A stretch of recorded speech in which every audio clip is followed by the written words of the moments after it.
It just never fulfilled anything. It's like we have to fulfill everything that we say we're going to do, but it's okay if the government doesn't, you know. And I left because of a lot of reasons.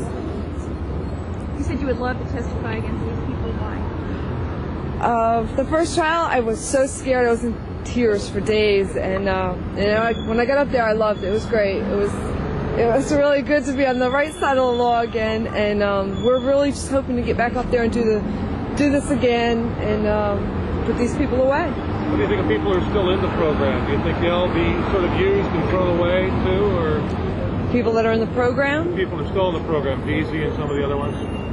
I don't know I don't know anything about what's going on with them or whatever. So. What do you think of the program in hindsight now?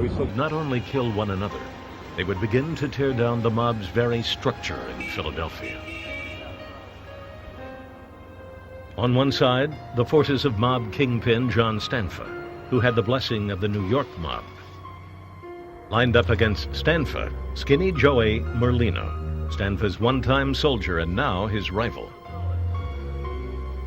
Police believe it was Skinny Joey Merlino who ordered the hit at the diner. The target was Stanfa's second-in-command, Joe Cingolini. Although Cingolini survived, he was crippled. Stanfa demanded revenge. He ordered the murder both of Merlino and of Merlino's number 2 man, who just happened to be Joe Cingolini's brother, Mike. The two brothers in opposing mob factions were sworn enemies. Stanfa personally outlined the plan for killing the 2 men. Openly orchestrating a hit is a peculiar move for a mafia don. Usually the boss lets an underling give the actual order, just in case the FBI might be listening in. But Stanfa did it himself. Bad move. The FBI was listening as Stanfa and a soldier, switching back and forth between English and Italian, planned Merlino's murder.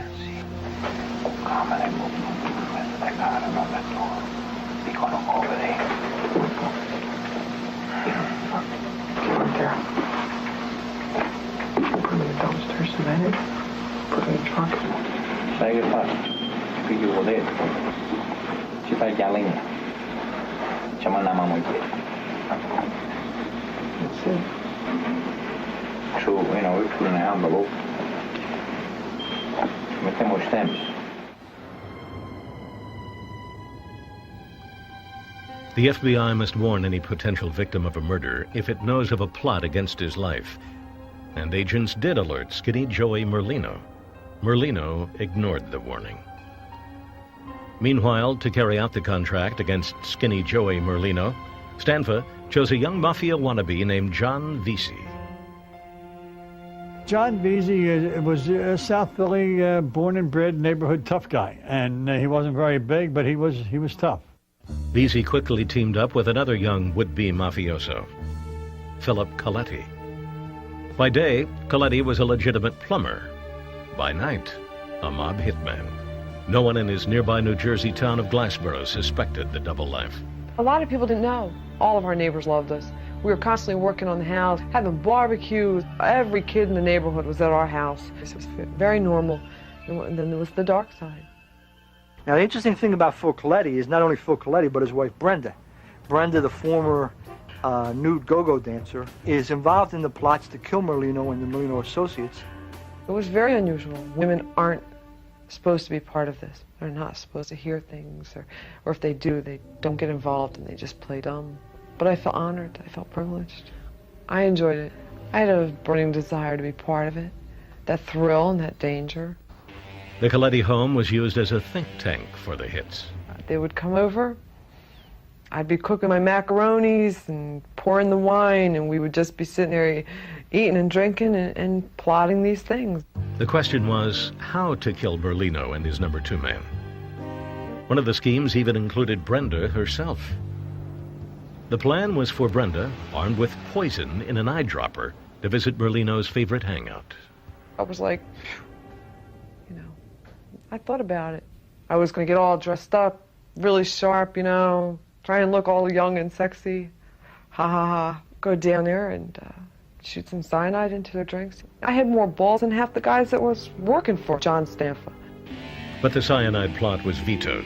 Instead, the hit team decided to build a bomb. They called their bomb the Egg. Lucky for Merlino, the egg was a dud. The hit team placed it under Merlino's car, and nothing happened. It's in a box under the car. It won't go off. The car pulls out. It's dragging the box with the bomb underneath it. So in August 1993, Philip Colletti and John Vesey decided to use the time-honored mafia method, plain old bullets. As Skinny Joey Merlino and his second-in-command walked out of their favorite hangout at 6th and Catherine, Colletti and Vesey opened fire. Michael Cingolini died on the spot. They wounded Joey Merlino, shot him in the butt, and then they took off. Merlino survived. The hitmen ran for cover at Colletti's mother's house. Then Brenda helped them destroy the rented getaway car so that it could not be traced. We drove a few blocks away, and they took the car. It was a brand new Taurus, and they torched it. Brenda reported the car stolen. Brenda Colletti. She was the wife of mob hitman Phil Colleti. How many people did your husband kill? He's killed 2 people.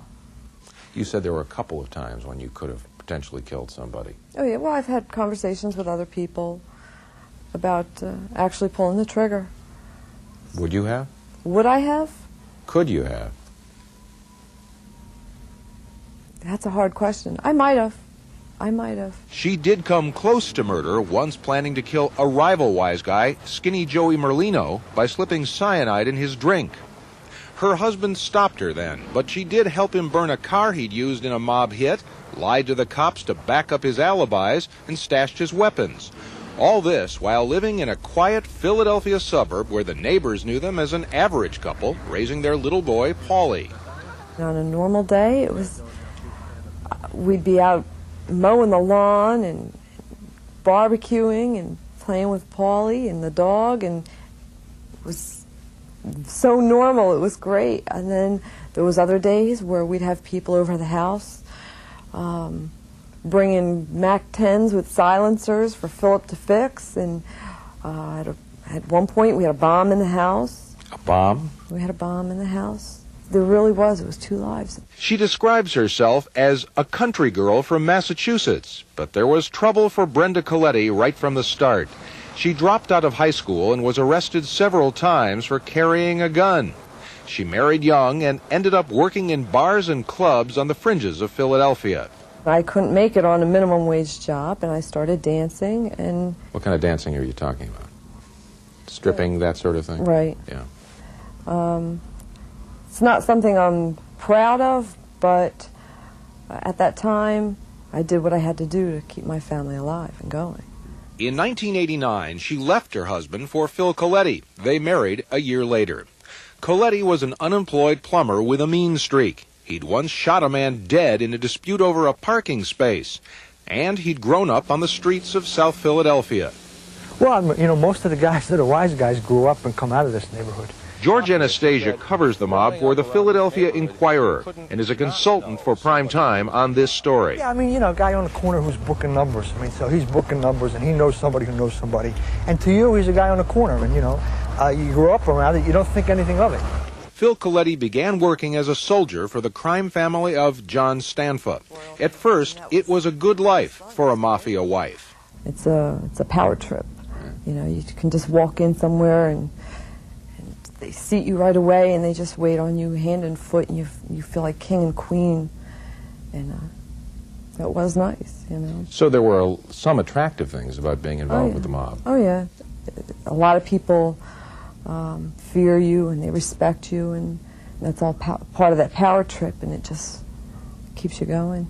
Police this afternoon combed the shooting scene at 6th and Catherine for evidence. In 1993, a bloody power struggle erupted between the Stanfa clan and the rival Merlino faction.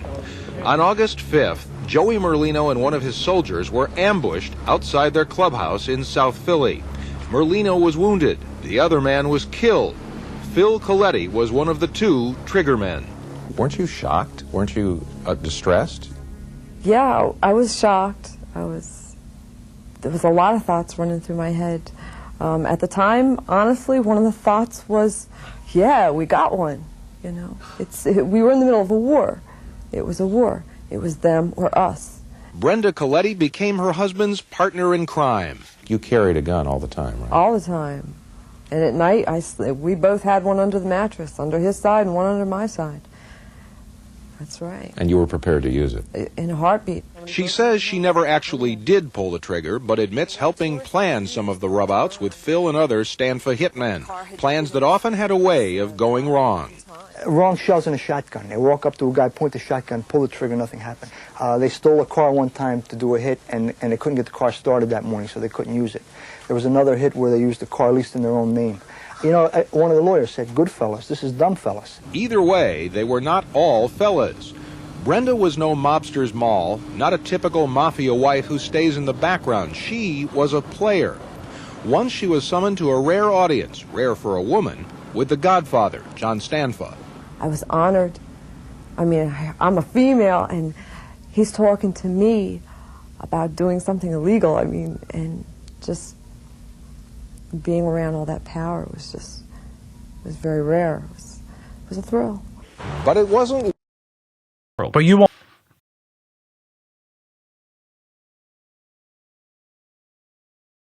Thank you for watching this video. Please subscribe to our channel and check out more of our content. Feel free to give your feedback and suggestions on what we should do next in the comments. This is Infinite Lee Productions. We love ya.